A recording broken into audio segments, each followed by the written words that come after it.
Welcome back to Chewing It Over. Another week. Got the wrong headset in there.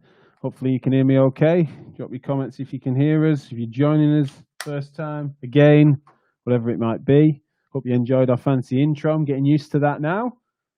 We had a really fun show on Friday. Got you guys participating in what would the key things be that you'd put into a clinic if you could only pick 3 items and stuff. I'm sure we'll do more of that, which would be good. Also put a little live poll on about what we're going to be chewing over today. A couple of interesting topics that are kind of spectrum issues that I imagine we'll bring back up and involve more guests on, because I've got some people that I really want their opinion to come forward on this show, which is objectivity versus subjectivity and the balance between those things, namely clinical practice, but also how that bleeds into almost everything, particularly our views of research and how that interacts. So we're going to be talking about subjectivity and objectivity and the balance between those things. Also, we're then going to start to move into the idea that someone had put to me on social media just end of last week. It was my anniversary this weekend, and so this week it's been our anniversary, and so I was just trying to behave myself and more family time than browsing social media over the weekend. And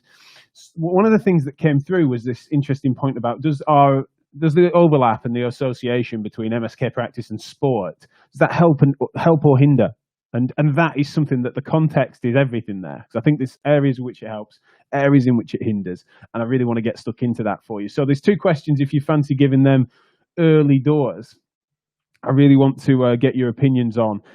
Do you feel, as it becomes subjective and objective balance, do you feel one of the questions I posed, and let me see, one of the things I wanted to try is see if I could share screen on let's see if this works. See if I can get you sharing into here. I don't know if you can see this, but if not, let me read it out. I'm wielding the blunt instrument that is a binary Twitter poll this morning. Forced to choose, gun to head, no applied context to help. Which is more of a problem than the other in MSK industry right now? Excessive objectivity or excessive subjectivity? Early poll, I'll just put it up. Yeah, as is amusing, the discussion has shown us there that it's neck and neck already. So I'm interested in your opinions on that. And so let me end that. Hopefully you're back. I don't know if you saw any of that. It doesn't matter. I read it out anyway. But basically, it's neck and neck. Lovely little pun there. Matt Scarsbrook. Nice to see you, mate. You all right? Subjectively, he's very objective. The balance and the way in which that's worded is important as well. But let's get stuck in then.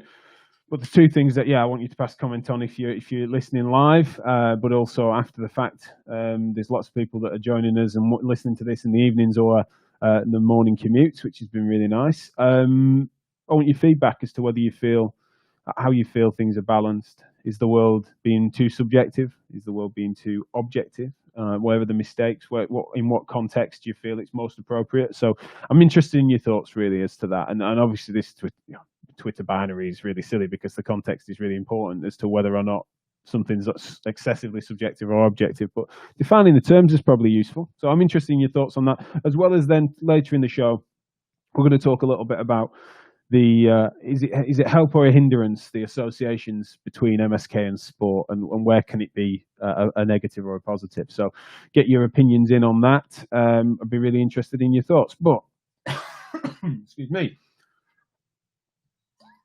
But right, so why are we even mentioning subjectivity and objectivity, and why is it important, and why might it be a recurring theme as I'm describing it?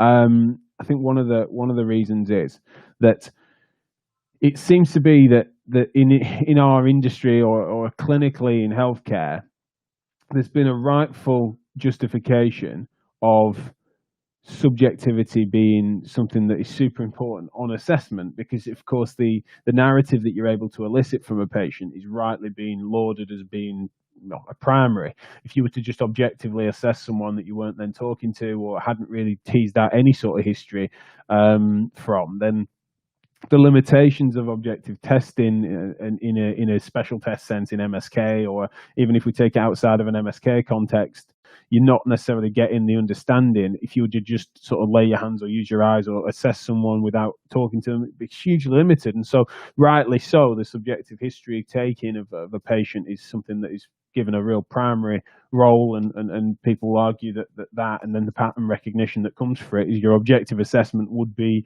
so strongly linked to that conversation you've had in a subjective history, if you want to call it that, or eliciting the patient's history. You might not even call it a subjective assessment, is the primary.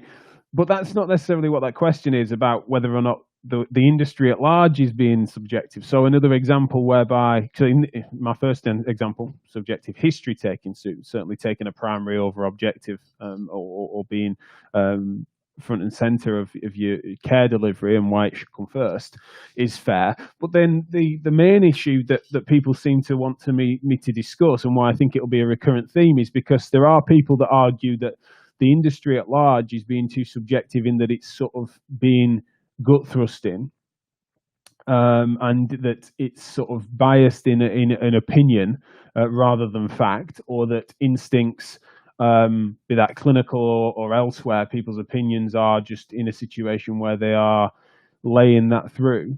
And then I'd say that the opposite opinion is still fairly prevalent, which is that the world is becoming excessively objective, or the industry, sorry, in this instance, is being excessively objective, in that it's trying to narrow people to statistics, is the classic argument. So it's this idea of things being too empirical, that there might be facts of the matter on a population level or in a diagnostic category, in which the assessments find the assessment categories for diagnosis is this, and then the treatment modalities that are indicated for different things are that's when people think it's getting too objective, is if you're narrowed too closely around a population level fact of the matter.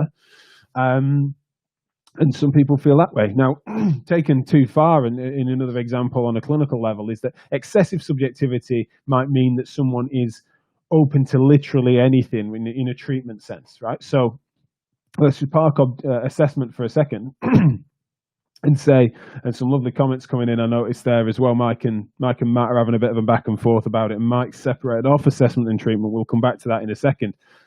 But in treatment terms, someone is excessively subjective to the nth degree. They might well be that, well, they are open to literally anything in terms of the treatment care delivery or the inference of what is relevant. And so they may well be using all sorts of witchcraft and wizardry, and that there's no evidential or objective measurable basis to their claims, in such as what they're then doing might be that they've got a real big open toolbox of all sorts of craziness, of which I wouldn't support. Excessive objectivity in treatment would be that you're narrowly inferring that there's only a couple of things that you should ever be doing, and it should be couched as to a set of randomized controlled trials that have then been systematically reviewed, that then narrows, because of this, you're seeing someone with osteoarthritic knee pain, therefore you should only have these two things that you should do, and this dosage, and excuse me, tickly throat today.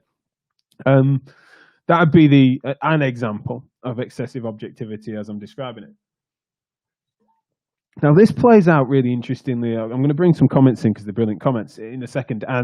But this plays its way out in society as well at the moment. And I think it's one of the real wedge issues that seems to be occurring, is you've got, and another way of putting it would be, and it's not, these aren't perfect analogies, but there's a huge, rich value to understanding someone's lived experience. And it's often been discussed and described both in terms of sort of patient narratives within MSK, but then also the lived experiences of various different forms of discrimination. That's often a hot topic at the moment for right reasons. And I think that then sometimes the objective side then comes in, where people will then, that's a true N of one example that sometimes is then clustered and given as being representative of a sample. And then you've got people that want to then look at the broad statistics of the matter. It's not necessarily I'm saying that any of those are being over subjective, and then over objective would be to look at data. You want to do a mix of both, of course, but it's kind of that there's some people that favor one over the other on certain topics. And if we can't find a way to create a decent nexus between those two things, I'm doing the Ricky Gervais there, you see,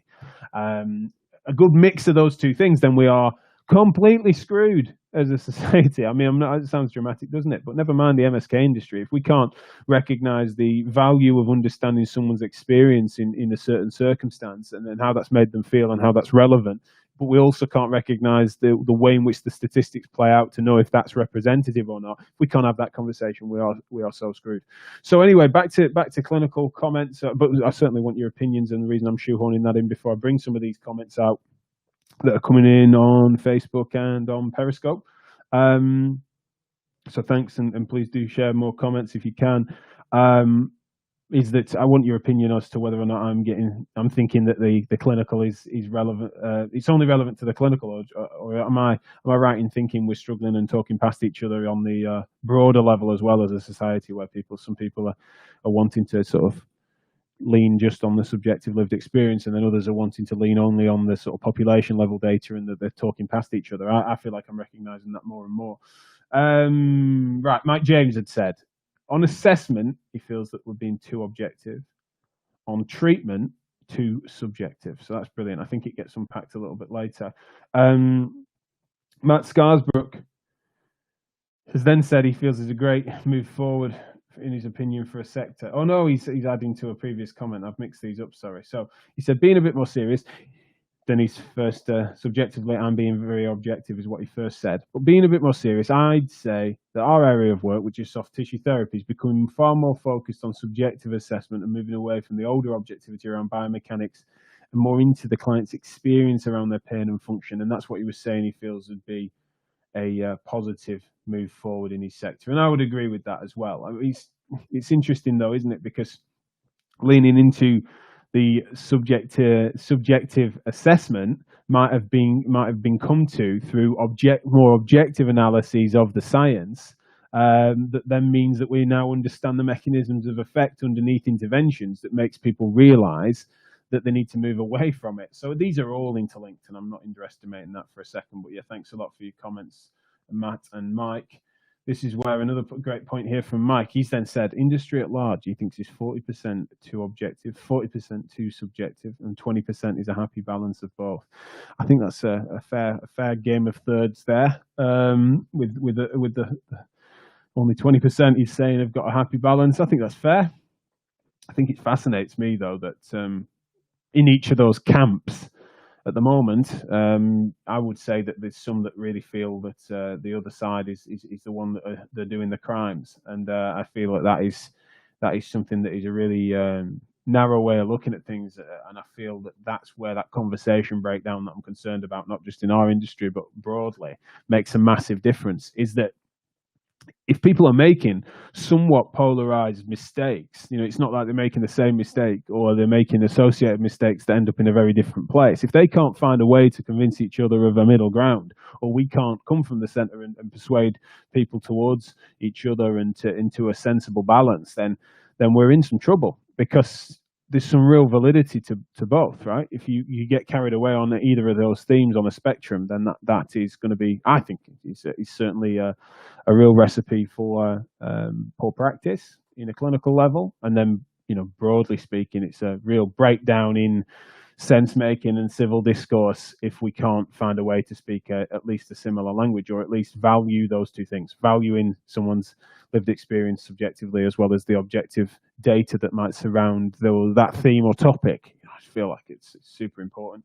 I'm interested in your thoughts on that, whether I might be getting carried away on that theme, as to whether I'm drawing that conclusion and saying that maps onto wider society more than it does, perhaps. Matt Scarsbrook's in reply to Mike has then said, as the treatment is based in the clinicians' and patients' preferences rather than the evidence base, if so, whose preferences do you think are more pandered to? That is often a massive thing, where how do you draw a line between what is subjective and objective? If it's a sort of subjective experience of the patient is then being overvalued, or is the subjective experience of the clinician's perception of what they need being overvalued, then is that still a failure of subjectivity? Or is it that the clinician is bringing their perception of being objective, or using sort of evidence-based, statistically informed methods to that consultation, and they're wielding excessive objectivity through their opinion, submitted and transmitted through essentially them indulging in their own subjective bias? It's complex, of course, and that's why it's not a spectrum. It's a complete mix and melting pot, whatever analogy we want to use. So yeah, fascinating topic, and why, you know, there's no way are we going to conclude this now, but I just think that it's definitely something we need to think about better. We need to discuss the oohs and ahs of it. And also there's so many different little contexts that we could bring to bear and talk about how in certain circumstances it's smart to lean one way or the other, or how it's integrated. And as Mike said, you know, you can draw some percentages across different parts of it. And you could even say in certain body parts we're better at it than others. You know, in certain body parts we sort of recognizing the sort of where we've got better data. People might sometimes feel they can be a bit more objectively informed by statistics and other empirical scientific methods. And then other things, it becomes more of a gut thrust because of the nature of what's presenting, or the nicheness of the presenting case. And so I think it's something that I find fascinating, where there's certain areas, certain body parts, certain injuries, or certain circumstances, if we go beyond clinical, that are more informed, can be more informed by data, because the data is either more readily available, more open, more understood, than it can be other things. You know, people's subjective versus objective balance of how they reason in persistent low back pain. I would argue that it's just going to be you've got different rationales than you would for a popliteal aneurysm.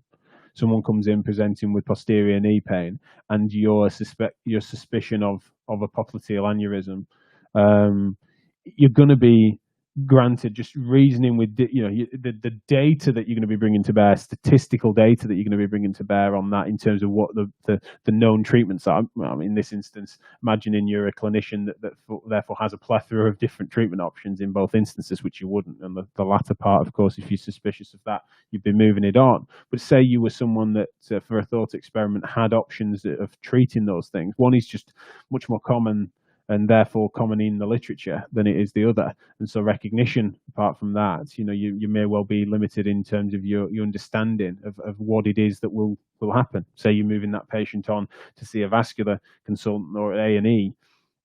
What's the outcome of that? What's going to happen? You might know less about that, in part because it's less common, and in part because it's less prevalent in the literature. And that matters. And so I think it's huge that the context is super important as to whether or not things are subjectively or objectively biased, and certainly I would say that is where the interesting thinking happens, is when you bring some specific context to bear.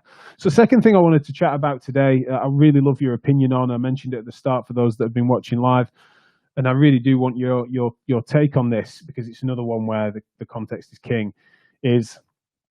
I was asked, do I feel that the overlaps between MSK and sport are a help or a hindrance? And I've got a couple of examples. It's not going to be exhaustive in 10 minutes, but I definitely want your opinions on this. One area in which I find it a hindrance is the association to people thinking that the best care would be anything that simulates or emulates elite care. And that's most obvious, especially when I was in... still applies in private practice now, but when I was working as a extended scope practitioner in Staffordshire as part of the IPOP service for half time for a great few years in my career, until about 2 years ago. And that was a role in which people will sometimes wanting imaging and craving imaging because Wayne Rooney had come off the football pitch, you know, and been injured, and then they were saying that he's gone for a scan. Well, within an hour of his injury or what have you, and the perception was that was the way in which it was going to be understood. Everything about his extent of his injury, the prognosis of it, was going to be dictated for by this scan.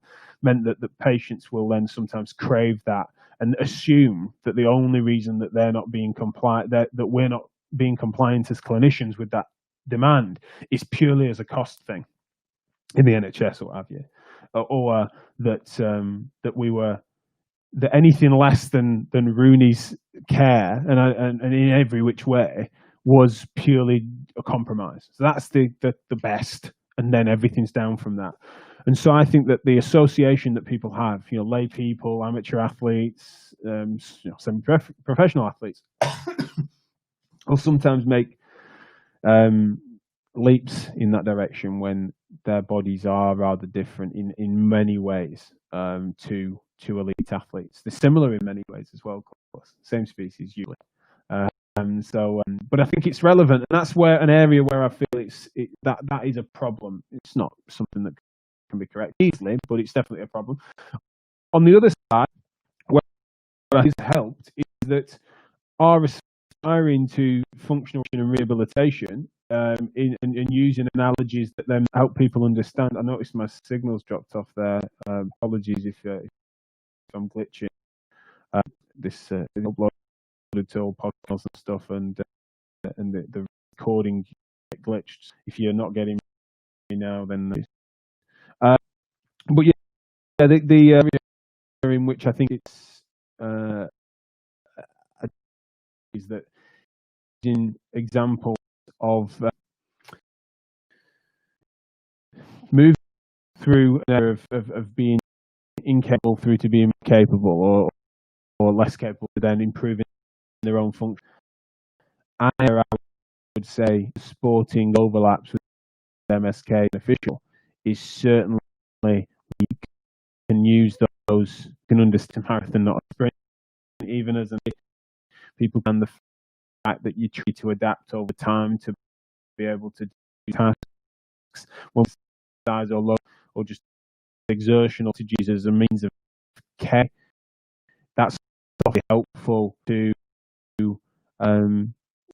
use and understand and exercise to it. So that's a area where it's value that's significant, and I'm pleased that. But there are negatives that I've mentioned there. There are plenty of others. So, what are your thoughts? Is it a help or a hindrance? I can so many examples to help and many examples where it is a hindrance. I'd be able to be convinced that it's been a net good or net bad. Really, I think that it's individually specific as to whether or not a significant linkage between MS is for good or bad. Another one that I would throw out there, which is sort of can cut either way, is the way in which our styles of care, styles of treatment, particular times then significantly overlap in such a way that can be misleading. So the utility in recovery, for example, culturally embedded within sport is sometimes real help.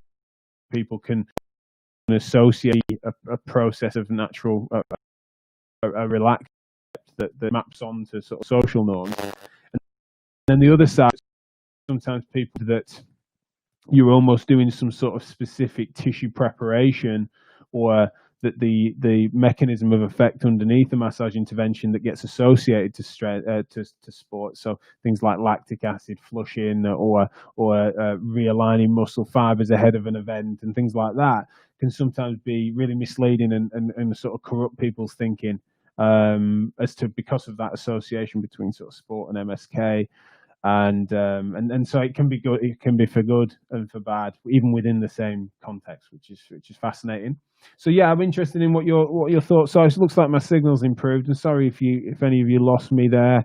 Sometimes it seems to glitch more on some channels than others, but I do apologise if you missed any of that. We're just talking a little bit about whether the overlaps between sort of sport and MSK can be a help or a hindrance, and I'm giving examples of where it can be one or both of those on any given day. And that, again, context is king. We also, you might see some of the comments that are coming in still about the subjectivity versus objectivity balance. Again, massively varies, but I shared an opinion of a poll that's on Twitter that I put up this morning, which is fairly young. So have a look at that and weigh in on it as to whether or not the industry at large is excessively objective or excessively subjective at the moment. Obviously, massively a biased question that relies on context that isn't given. But here's a lovely random thought from Mr. Scarsbrook. If we become too objective and therefore treat an individual based purely on population level data, is that not a form of discrimination, given that discrimination can be described as overlying a general population bias over an individual and treating them based on that bias? Absolutely, I would say. I think that's a great point, and it would be to discriminate and to associate any individual person with the mean of any trial arm. Absolutely.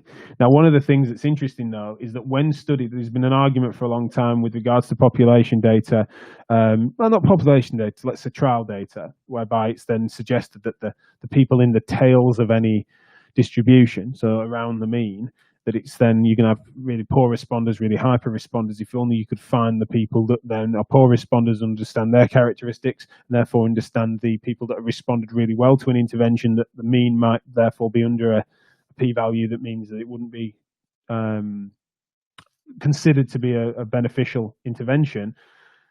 When there's been some good statistical analyses there, whereby often that is appropriately accounted for by conclusions, that therefore it's not as if you've got these real hyper responders to stuff that otherwise wouldn't have and didn't respond to other things. So it's something that it would be to narrow someone's to consider the mean more relevant to the individual. I think would be considered and appropriately considered discrimination, especially based on population samples. But I would also say that to not account for that'd be certainly excessively objective and bigoted in many ways. But I would also say that to not consider any statistical data that you at least know of in that space, particularly through trial data of decent quality, or thematic understanding of even just basic science and mechanistic science and things. If you're not considering those variables when decision making, you're going to find yourself leaning excessively on sort of gut thrust, and that can be a good gut. That can be someone that's making good decisions, pattern recognition, appropriate level of experience, that they're making good calls. But if you're not bearing in mind those other variables and considering what it is, both in terms of analysis and assessment, or it could be treatment and management of people, then that should be informing your reasoning. And that getting that balance between subjective and objective is of vital importance. So, I'm not saying it's easy, but I'd say that's why I think it's something that will come up on this show and beyond for forever and a day. And I'd love further examples and potentially have some guests on to talk a little bit about their take on that matter, because I think it's one of the biggest things that people find challenging at the moment is when they're considering interpretation and understanding of research. I used to think that they were being quite particular about how to read a paper, etc. And it's like, more often than not, it's kind of, how do I integrate this into my work as a clinician without it completely corrupting and disrupting the patter I have with patients, and how the heuristic in which I exist and reason. So yeah, fascinating stuff. Huge thanks to everyone that's commenting. Apologies again if you had a bit of a drop out in signal. It looked like it did drop off in the middle of it, which is a shame. The thing that I definitely want to bring back up is examples of which MSK's association with sport can be a help or a hindrance. Definitely want to get opinions of various different professionals of different stripes as well on that. Imagine, sports therapy, sports rehabilitation are actual professions and careers. Obviously, I would want to strongly associate to being MSK therapist more generally. It's my language I use, but they have sport in the title, so they surely have opinions as to how it can help and how it can hinder, and I'd be well into understanding their take on the matter. But thanks a lot. That's been another half an hour. It's flown by. No guests today, but we've got guests later in the week. Certainly Wednesday's one to look out for. Jane Ashbrook's going to be joining me. Wants to talk about the challenges that are facing education at the moment with placements, etc. But also it's Jane Ashbrook, so I'm going to be picking her brains as to some acute pathologies of the back and things. She's got she had an incredible career. That she's still having a great career, don't get me wrong, but I mean, she was in an emergency department and working as in advanced practice at some of the most complex cases that ever present to any MSK therapist. And so I can't help but ask her that, especially ahead of a podcast that we've got with Michelle Angus that's coming out soon about acute low back pain and the management of that, and how that varies depending on context, etc. Just a fascinating conversation that I had with her on Friday. So we've got that to look forward to. There's a leak for you. But yeah, join me and Jane Ashbrook on Wednesday. But certainly we've got shows all this week that are great. I'm looking forward to the plans of that and hot topics. Anything that you feel you want us to pass comment on, send in your ideas. Send in your ideas for who we should get on and guest, and volunteer yourself, volunteer your friends, and we'll see you tomorrow for more Chewing It Over. But that's enough for me. Let's see if I can not choke on the outro this time. All right, I'll see you tomorrow. Cheers, guys.